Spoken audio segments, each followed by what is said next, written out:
What's up, everyone? We've got our MLB Mock Draft for you today, as I'm going to break down my picks for the first round of this year's MLB Mock Draft, which goes down on Sunday. So, going to break down the first 29 picks of the draft, give a little bit of background on why I have the guys in the spots that they're going. So, without further ado, let's get started with pick number one, and that is held by the Pittsburgh Pirates. It seems like a consensus here that the Pirates are going to go after some sort of high school bat here, and there's no shortage of them between Marcelo Meyer, Jordan Lawler, Khalil Watson, Brady House. But I'm going to go with Marcelo Meyer here. I feel like he's kind of separated himself a little bit more from that pack of high school infielders. He's a great all-around hitter, slightly above average power. His run is average, but he's got a good arm. He's good in the field too. Overall, just a great prospect, and his name has been rumored here basically for a couple months now. So when I first did my mock a month ago, this was who I had at number one. It hasn't changed, so I'm going to go with Marcelo Meyer at number one to the Pirates. At number two here, Texas is one of the teams that could go a lot of ways here. Do they go a high school bat here? Do they go with a college arm? College bat? Probably not at this point. So I have them going with Jack Leiter. I think Jack Leiter is the all-around top. He's the top college pitching prospect here. I think he can almost immediately help this Rangers rotation, at least within the next 2 years. He had a great showing in Game 1 of the College World Series this year. Brilliant, just a blistering fastball, good curveball, and then a decent slider changeup mix. So a good 4-pitch mix there. His control is manageable. So I'm going to go with Jack Leiter at number two to Texas. Number three is the Detroit Tigers. Their pick almost seems like a lock. He may not be considered one of the better prospects, but they really like the high school righty Jackson Jobe. So I have Jackson Jobe going there. I think he has arguably one of the best 4-pitch mixes in this entire draft, with a fantastic slider and a very good fastball and changeup. And yeah, the rumor has been for the past couple weeks that Detroit really likes Jackson Jobe, so I don't really see any reason why they wouldn't select him here. And then we move to the Boston Red Sox at 4 here. I've got the catcher out of Louisville, Henry Davis, arguably the best college bat in this draft. Above average hitting, above average power. He's got a great arm behind the plate. His fielding could be a little better, but Boston seems to be looking at a college bat here, and I think he's the best college bat available. So Henry Davis at 4 to the Red Sox. Moving on to number 5 here. This is where the first 10 picks, top 10 gets interesting. I have Kumar Rocker going here. No one really knows what Baltimore is going to do. It was the same thing last year, and Baltimore went very much off the board at number 2, picking Heston Kjerstad. I think they go Kumar Rocker. It's not as off the board as he's a guy that should go pretty high.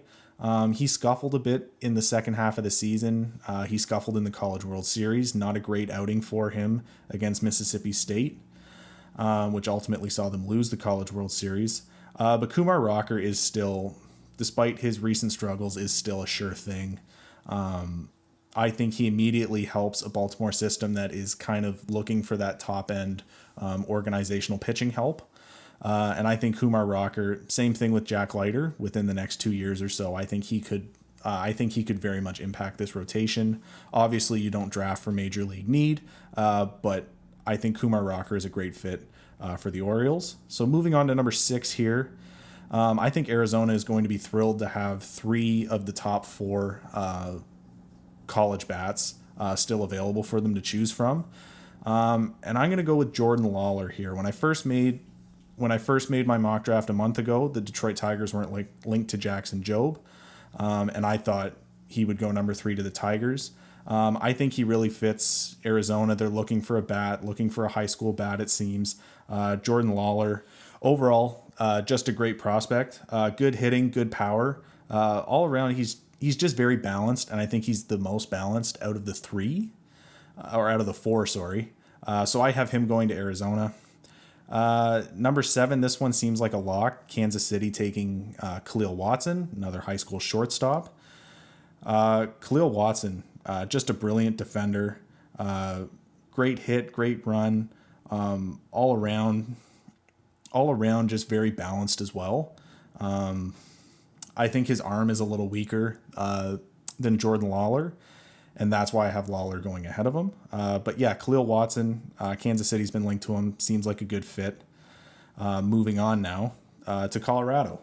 Colorado, I don't expect them to go with an arm here. They haven't had success drafting pitchers in the past. Last year they went with Zach Veen, a high school outfielder.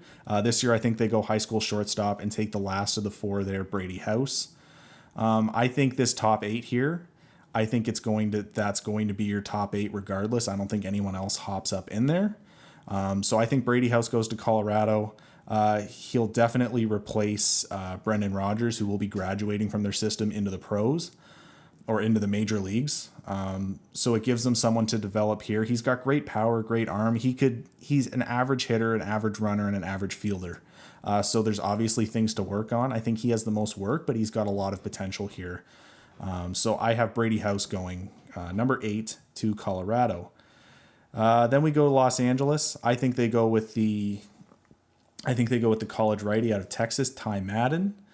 Ty Madden, great fastball, great slider. The curveball could use a little bit of work, but his control is very much there, and I think that's something that, again, Los Angeles needs consistent pitching, and I think Ty Madden can be that guy down the road. Maybe not as quick as Jack Leiter or Kumar Rocker, but I think he could be, again, pretty quick to get to that Angels rotation as well.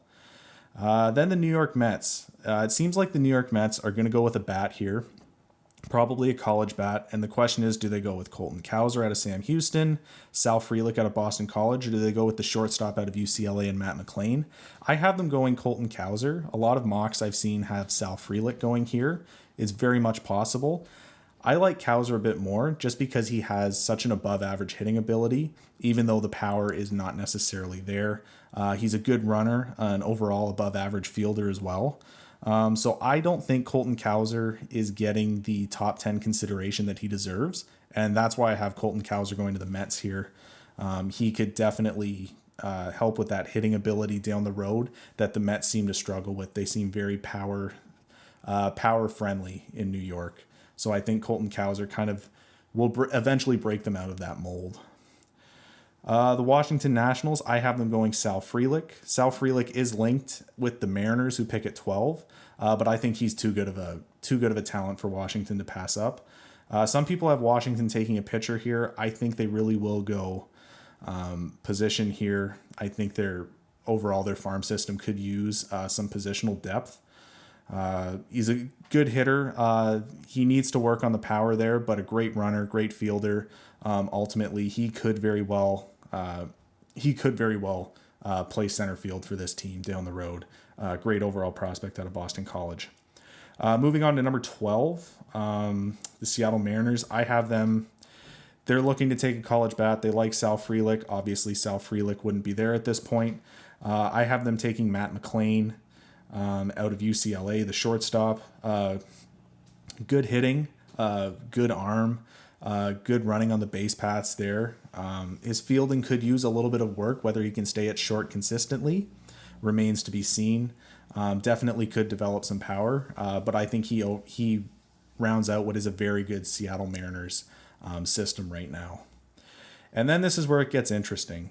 A lot of different ways that the rest of these teams can go. The top 12 almost seems unanimous at this point that it will be those guys. But the Phillies at 13, I have them going with Jordan Wicks. And I think Jordan Wicks, he's going to be the first left-hander off the board. Jordan Wicks, great changeup. Definitely needs to work on his other pitches there. Slightly above average fastball and slider. But that's something that he can. He's got great control. So that's something that they can obviously develop. The fact that he can throw 4 pitches. He just needs to throw those 4 pitches comfortably. And I think I think he's a good fit on this Phillies team that could use some left-handed arms in their system. San Francisco, a lot of different ways they could go here. They are linked to high school outfielder Benny Montgomery, but I don't think they pass up the consistency in college righty Sam Bachman out of Miami, Ohio. Just a great fastball. Great slider. Only a 3-pitch pitcher there, but he throws the 3 pitches exceptionally well. The control definitely needs some work, but I think that's something that San Francisco can develop in him. I see them going with Sam Bachman and going college pitcher here. The Milwaukee Brewers, I also see them going college pitcher here, and I've got Michael McGreevy going here out of UC Santa Barbara. McGreevy, I think he's a little low. He's a little lower ranked when it comes to prospect rankings, but overall, it's the control that speaks to me here. A great overall control. His fastball and slider are above average here. Could develop the curveball and changeup more, but it's the fact that he has that control of 4-pitch mix that I really think will be of an valuable asset to a Milwaukee Brewers team that does so well developing pitchers. So I have Michael McGreevy going here at 15. Then the Miami Marlins pick at 16. And the Miami Marlins, with the compensatory picks, they're going to have a higher budget than most teams in this draft. So they can kind of reach for a high school arm to lure them away from committing to a college rather than signing a pro contract. So I'm going to go with Harry Ford on this one. Harry Ford would have slipped in terms of rankings here. MLB Pipeline has him ranked at 13. So obviously when high school players start to slip, you look for those teams with compensatory picks to take them so they can sign them above their signing bonus slot. The hitting and the power, overall hitting, he could use a little work. He's just an average hitter, average power, but it's the running and the defense. He's great behind the plate, will offer overall a great prospect going to Miami. So I have Harry Ford there.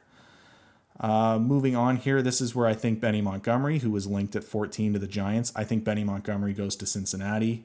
I think Benny Montgomery is one of the better high school power bats in this draft. He's got blistering speed, good overall fielder, good run. Overall, he could hit for a little more contact, and I think that's what Cincinnati has done well developing in their prospects.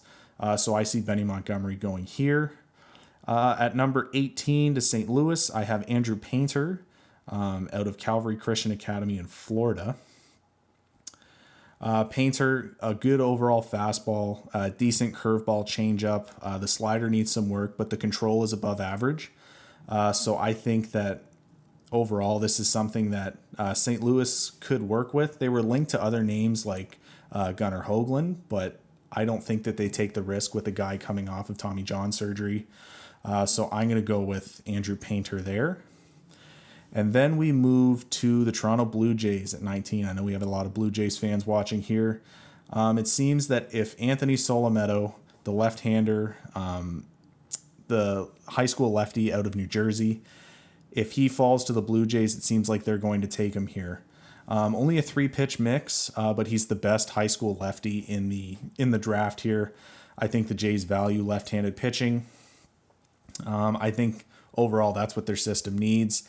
They kind of have more infielders and more positional players than they know what to do with at the moment. I think overall pitching is something they need. Good frame at 6'5". The changeup needs some work, but the control is there, and I think that's what they'll value here. Moving on to 20, into our last set of picks here. The New York Yankees. I think Will Bednar did enough in that closing game of the College World Series to really put his name in this conversation. He's ranked, again, a little lower like Michael McGreevy, but overall he's got, out of a 20 to 80 grade scale, he's got a 60 fastball, 60 slider, 55 curveball, so all above average pitches there. The control is above average there. Could develop the changeup a bit more. And I don't think the Yankees are going to pass this guy up. I think they could also get him for underslot here. The Yankees don't normally have a high budget, as they don't normally have compensatory picks. So I think they could get him below slot, and Will Bednar ends up in a great spot with the Yankees for developing pitching. Chicago Cubs, similar thing with the lower draft budget. I think they go Gavin Williams out of East Carolina, who had a great conference playoffs, had a decent showing in the College World Series. I think Gavin Williams offers a lot to a Cubs team that I think needs pitching in there. He's got a great fastball, 70 out of 80 fastball there, above average curveball and changeup. The slider could use some work, obviously some control, but I think the Cubs could get a lot out of Gavin Williams, especially that fastball is a little too good to pass up here. Moving on to the White Sox here.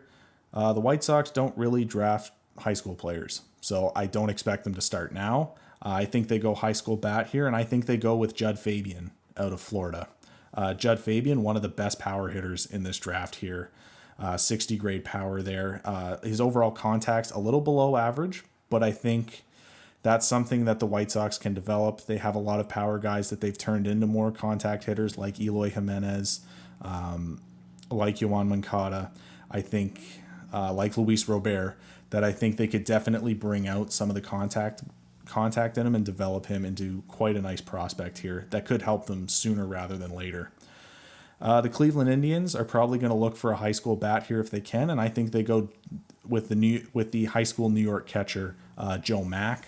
Overall, he's known for his hitting. He's not necessarily known for his play behind the plate, but he does have a solid arm there.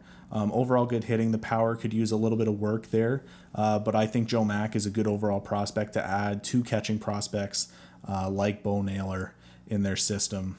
So yeah, let's go Joe Mack at 23. Moving to 24, this one's an interesting pick. Haven't seen it mocked here too much, but I like the fit. We've got our first dual player here, shortstop right-handed pitching mix. Going to the Atlanta Braves out of high school in Georgia, the hometown kid, Bubba Chandler. The issue with Bubba Chandler is his signability. He has a football offer from Clemson, and when Clemson football comes knocking, it's kind of hard to pass up. Which is why I see Atlanta really taking a chance on him. He's a great prospect. I see him more as a pitcher as opposed to a hitter moving down the road. So I'm going to go with Bubba Chandler here at 24. Okay, so at 25, the Oakland Athletics are looking to draft the best possible high school bat available. In this case, if Colson Montgomery falls to them, I don't think they're going to pass up on the Indiana third base prospect here. He's got average hitting but above average power, definitely something you can build off of to make a better hitter. He's not going to kill you on the base paths. His fielding is only average there. Above average arm though, so definitely he may not remain at the hot corner there. He may be more of a occasional third base. They may look to move him to first base there, but I think Colson Montgomery it would be what they're looking for if they're looking for an impact power bat. Other guys to look for, maybe Isaac Pacheco, maybe Josh Baez, but I think they go Colson Montgomery. The Minnesota Twins, again, another team with compensatory picks, so they could draft a high school pitcher and sign him over slot to take him away from his college commitment. I think they go with the high school righty out of New Jersey, Chase Petty. I had Chase Petty mocked a little higher when I first did this. I think he's fallen off just a little bit, not necessarily from anything he's done, but I think a lot of college players have moved through the College World Series, have moved their name up the board a bit, but he's got a blistering fastball. Rated 70 out of 80, above average slider. The changeup could use some work. The control definitely needs some work there. But I think Chase Petty is a good prospect that Minnesota can look to build, and definitely built for the cold weather climates in New Jersey. So will definitely help him in Minnesota. At 27, I have Gunnar Hoagland going to the Padres out of Mississippi. The issue with Gunnar Hoagland is, as I touched on before, he is coming off of Tommy John, so he is going to have to rehab that injury there. I think that's going to scare a few teams off. I think it'll scare the Cardinals off. I think it might scare the Yankees off. I think they go Gunnar. I think the Padres have a strong enough system that they can afford to give him the time to rehab properly, and I think Gunnar Hoagland is just a great overall prospect here. He's got a good 4-pitch mix there. Nothing that really jumps out at you, but what jumps out at you is his control. And I think that's something that's going to help as he further develops his fastball, slider, changeup, and tries to get his curveball up to par here. I think the control is really going to help him, and I think he could be very much a Ryan Weathers type pitcher in consistency with the San Diego Padres.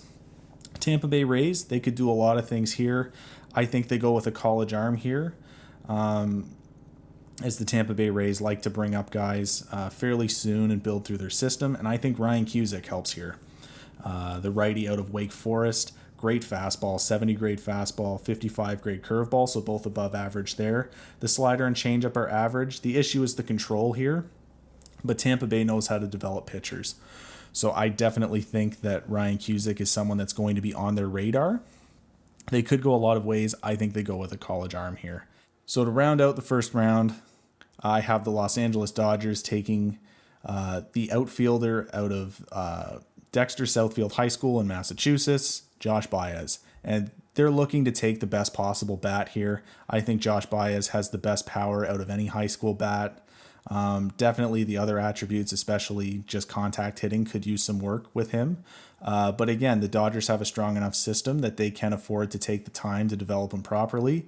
And I think Baez's power is just too much to pass up. And I think getting drafted by the illustrious Dodgers is going to be something that will take him away from his Vanderbilt Comet come the 2022 regular season.